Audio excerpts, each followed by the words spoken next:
Liphikelela ngokuyikhetha igumbedlela inkosi enkulu uBombela isitimela samampondo ubabamkhulu phakade ama. Kuze kube yimanje asikazi ukuthi lo khomanda wamasosha onguNkulunkulu othumanayo nasey'ndaweni ezinobungozi obukhulu akuthume ezitheni zakho ungaphethe lutho. Athi themba igama lakhe noma themba yena uqobo, kodwa ebekhuluma ngezwi ungamboni ukuthi konke lokhu usuke ekwenzelani asazi, njengoba ethumele abaprofethi emampondweni naseBloemfontein nakhona kwelaKwaZulu kuze kuyofika eZimbabwe. Bathi besuka labaprofethi ayebathumelile ebathumela ebungozini obukhulu babangisi ayesefake inkolo yawo, amangisi ababulala. Lo nkulunkulu uke kuyeke nje umuka nomfula kuthi ekugcineni lapho usubona khona ukuthi usuyafa ebese kutakula amanzi esegcwele isisu, njengoba naso isizwe sabantu abamnyama kusukela emampondweni esiyekelele egqilazweni ilaba belungu. Kodwa yena uNkulunkulu uthembekile kuwukuthi nje na isona isizwe sabantu abamnyama ayesingazazi izindlela zakhe uNkulunkulu ongumvelinqangi. Ngaso sonke isikhathi siyaphambana naye, ingakho kubonakala sengathi asisizakali. Sikakiwe kakhulu manje isizwe samaZulu asisakwazi umnyakaza, njengoba naye ucetshwayo lona ebhekwe ngeso elibucayi abelungu. Kodwa ithemba elikhulu ileli elithiwe like lakhulunywa eminyakeni yosenza ngakhona elakhulunywa kumzazela ukuthi uyena oyozala umuntu oyokhulula isizwe sonke esimnyama kusukela emampondweni kuze kuyoshaya kwaZulu. Kodwa ake sezwa lutho ngalowo mkhululi okuthiwa uyeza. Kodwa sibona bona abamhlophe besitshela ngomkhululi wabo ongasekho okuthiwa wake wabakhona. Kodwa izwi elikhulunywe uNkulunkulu lithe umkhululi uzozala. Lezi mishini zabelungu siyibona zanda kakhulu kulo lonke izwe, sezize zakapakela ngisho emazweni afana noZimbabwe, Mozambique. Nakhona eZimbabwe uyatholakala omunye umprofetikazi lo ovela lapha esithombeni, njengoba eqhutshwa ngamaphoyisa lapha wayeseboshwa. Phela uma usungumprofethi kaNkulunkulu uyahlupheka, hhayi njengoba kulezi khathi zanamhlanje bonke sebazibiza ngabaprofethi bebe behlezi endlini ezinkulu kakhulu bejabule. Umprofethi kaNkulunkulu uyahlupheka, akatholakale ethokozile egqoka amasudu acwebezelayo. Uhlala esengozini ngaso sonke isikhathi, njengoba naye umzazela esukile kwaZulu wabaleka ngenxa yokuthi naye wayenalo moya kamprofethi, njengoba ekhulumile noNkulunkulu. Lokhu ubufakazi obugcwele ukuthi wayewumprofethi. Phela leli gama likamprofethi igama elikhulu kakhulu, ngoba emva kwalelo gama kuye kube uNkulunkulu. Njengoba abantu bekanga ngaleli gama, linzima kakhulu futhi liyabulala.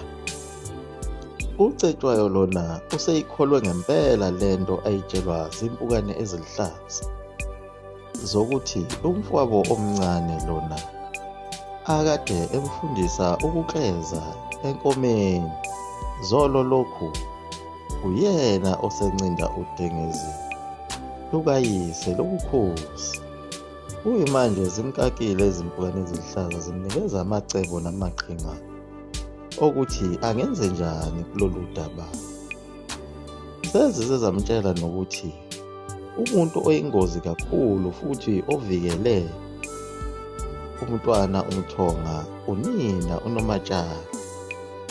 Uma efuna ukusoconga umthonga angeke ezakwazi ukusoconga kusekhona uNomatshali. uNomatshali phela wakuyena unkosikazi omncane wenkosi okuyena owayeshabasheka ehla inyuka iphekela inkosi, enza yonke imisebenzi ngoba amanye amakhosikazi ayesemadala. UCetshwayo-ke wabopha iqhinga lokuthi akuqalwe ngayo uNomatshali lona ayobulawa ngaphambi kokuba kubulawe umthombo. Sengathi usezophinda asebenze loya nkulunkulu okhonzwa kwaZulu owumkhonto. Phela bonke laba ababenikeza inkosi amacebo bafesile nabo, bafesele izikhundla ezinkulu ukuthi inkosi uCetshwayo lena uma isihlala esihlalweni sobukhosi ibakhumbule, njengoba phela ezinye izinduna nazo ezazikade zithi zifese ohlangothini lukaMbuyazwe, kanti uMbuyazwe akazowina empini. Sibala yona induna enjengoMakhasana kanye nenduna uMsweli Mzimela, engakwazanga nayo ukubona uhlangothi, eyagcine ilwa ngasohlangothini lwakhe uMbuyazwe, kanti uMbuyazwe uzonqotshwa. Nayo leyo nduna leyo yafa khona lapho empini yaseNdondakusuku, kanye namanye amaqhawe afana noNongalaza wakamnyandu agcine ebalekile.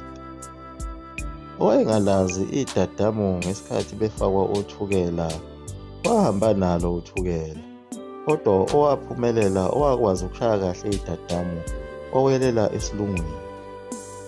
Nebala izithunywa ezazithunywe uyena uCetshwayo zahamba zayofika khona esigodlweni sesilo umpando kwaNodwengu. Zifika nje kwaNodwengu kade zimfuna uNomatshali, kanti uNomatshali naye wayesetshelwe nayigazi ukuthi khona ungahambi kahle, ngoba wayekade kwesinye seyigodlo zayo inkosi. Njengoba sikhulumile ngesigodlo sesilo umpando ukuthi wayekade nezigodlo eziningi, kodwa njengamanje wayeseze wafika kuso isigodlo sakwaNodwengu ngenxa yengede yokuba esezwile ukuthi uyazingela. Nazo iy'ntelezi zakhe zakhona emabheleni kubo zazimsiza ngokutshela ukuthi makukhona ongeke kuhambe kahle. uNomatshali wathi angabona ibutho lisondela, wabona ukuthi sekungaye, wabe esebalekela endlini ekwakade kukhona kuyo isilo umpande, wasifica phakathi, wabe esecasha ngaso esebambelela kuso ngethemba lokuba uzosinda. Kwenzeka lokhu nje, omunye wabantwana bakhe uNomatshali wayeyibona yonke lento yenzeka. Lowo mntwana nguSipoyana, owathi mayibona kwenzeka lokhu wacela empunzini. Umthonga lapho wayengasabonwa nangokhalo, kodwa omunye wamabutho wambona ebaleka uSipoyana lona, babe sebeyamjaha uSipoyana, abanye basala endlini lapho kokungene khona uNomatshali. Baqunga isibindi ngoba babeyalelwe uye uCetshwayo ukuba noma ngabe kunjani kumele ebulawe uNomatshali. Bagcina ngokungena kuyo indlu besaba, kodwa isilo noma sasingasakwazi ukuhamba sesiwumdodovu, kodwa sasinaso isithunzi sobukhosi. Kwathi noma ebambelela kuso isilo uNomatshali bamdonsa kunjalo, bamkhiphela phandle lapho bafike bamgwazela khona bambulala. Naye uSipoyana lona bagcine bembambile babuya naye ephila, base belinda izwi likaCetshwayo ukuthi uthini. uCetshwayo wathi akabulawa, nempela bambulala. Kodwa umntwana umthonga uyena owayefunakala kakhulu akabonwanga nangokhala. Phela izintelezi zasekhaboni na zazimsebenzele kakhulu. Isilo umpande sasilokhu sikhale njalo ngokuthi kodwa Cetshwayo mntanami uMagwegwana, usungaze ungibulalele unyoko, uyena ongigadayo ongiphekela idokwe angigeze. Phela isilo umpande sasibona ukuthi konke lokho okwenzakalayo laba bathunywe uyena uCetshwayo, yize uCetshwayo wayengekho ngesikhathi kwenzeka lokhu. Kodwa kwakulokhu kuthunyelwa nje imiyalezo uma kunenkinga kuyo inkosi, njengoba bebuze kuyo ngomlomo wesithunywa ukuthi uNompuyana makenziwe njani. Iyaguqa lapho ikumgedlela umzukulu amafutha umkhovu uthi uyintombi nesoka phakathi ayo.